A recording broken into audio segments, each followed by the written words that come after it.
Graça e paz, como você está?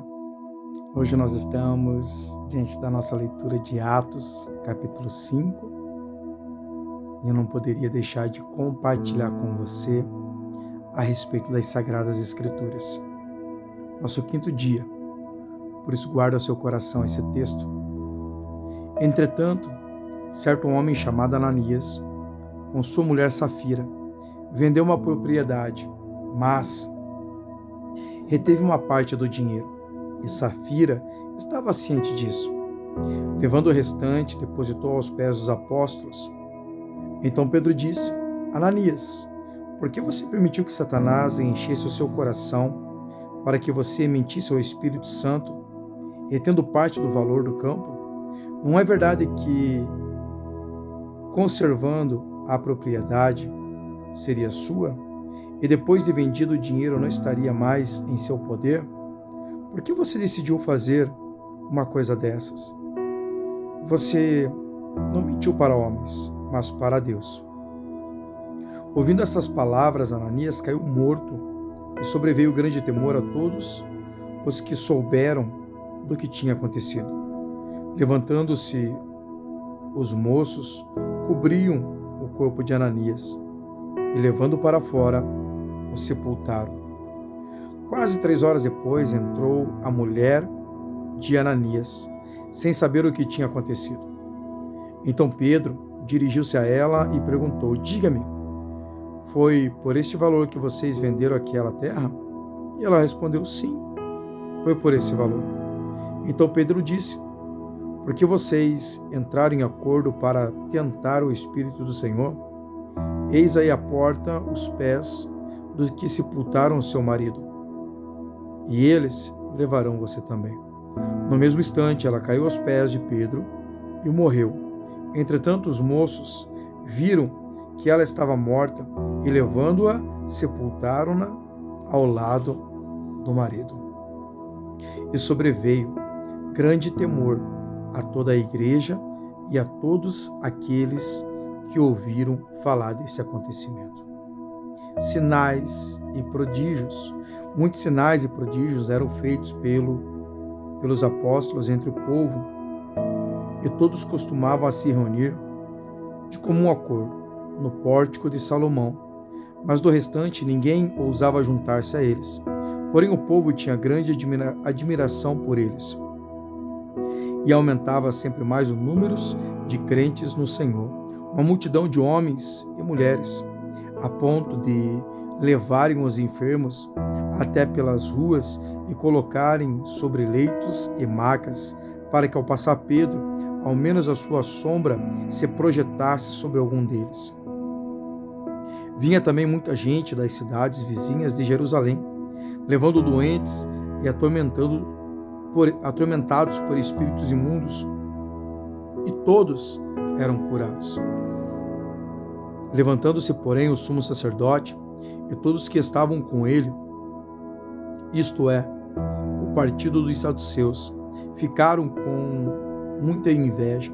Prenderam os apóstolos e os recolheram à prisão pública. Mas, de noite, viu um anjo do Senhor, abriu as portas da prisão e, levando-os para fora, lhe disse: Vão ao templo e digam ao povo todas essas palavras desta vida. Tendo ouvido isto, logo ao amanhecer, entraram no templo e ensinavam. Quando chegaram o sumo sacerdote,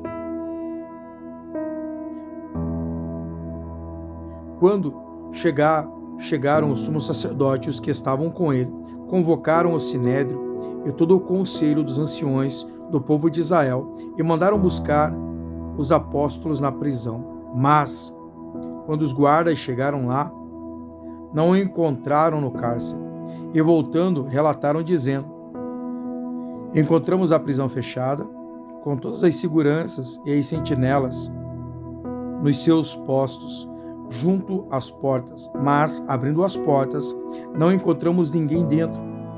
Quando o capitão do templo e os principais sacerdotes ouviram essas informações, ficaram perplexos a respeito deles e do que viram diante disso. Neste momento, alguém chegou e lhe comunicou: Vejam, os homens que os senhores prenderam estão no templo ensinando o povo.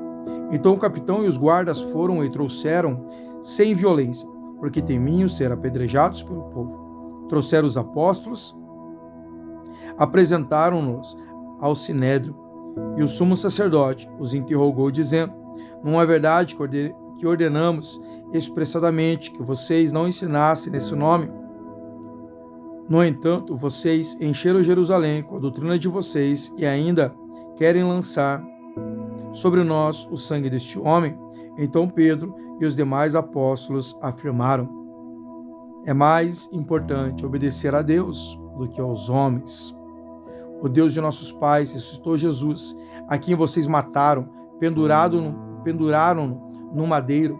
Deus, porém, com a sua mão direita o exaltou a príncipe e salvador, a fim de conceder a Israel o arrependimento e a remissão dos pecados. E nós somos testemunhas desses fatos, nós e o Espírito Santo que Deus deu aos que lhe obedecem. Eles, porém, ouvindo isso, se enfureceram e queriam matá-los. Mas, levando-os no sinédrio, um fariseu chamado Gamaliel, mestre da lei, respeitado por todo o povo, mandou que os apóstolos fossem levados para fora por um momento. Então disse ao sinédrio: israelitas, tenham cuidado com o que vão fazer a estes homens. Portanto, há algum tempo atrás se levantou Teudas, dizendo ser alguém muito importante, ao qual se juntaram cerca de 400 homens. Mas ele foi morto, e todos os que lhe obedeciam e disseram que foram reduzidos a nada.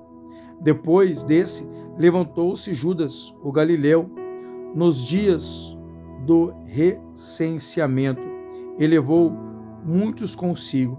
Também se foi morto, e todos os que lhe obedeciam foram dispersos. Neste caso de agora, digo a vocês: não faço nada contra este homem. Deixa que vão embora.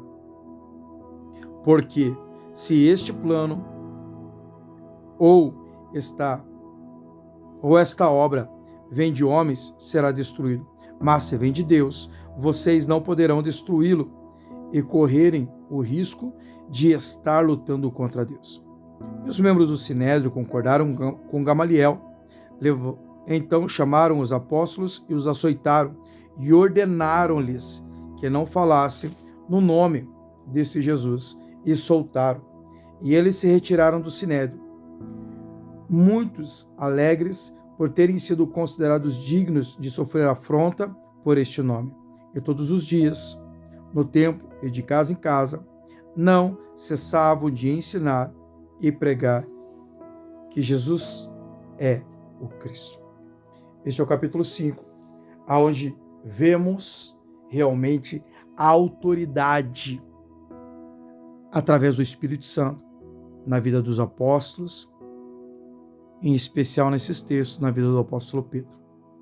Que possamos nós buscarmos a autoridade no nome de Jesus. Porque o mesmo Espírito Santo que habitava no coração desses apóstolos, ele habita sobre os nossos corações. Que possamos nós buscarmos a Deus de todo o nosso coração, anunciarmos o Evangelho, vivemos a sua palavra, realizarmos a sua vontade e declararmos que Jesus é o Cristo, o Salvador desta humanidade, que um dia foi morto para que realmente a minha velha criatura fosse morta, mas ao terceiro dia ressuscitou para que eu e você pudéssemos ter uma nova vida. Deus te abençoe. Um forte abraço.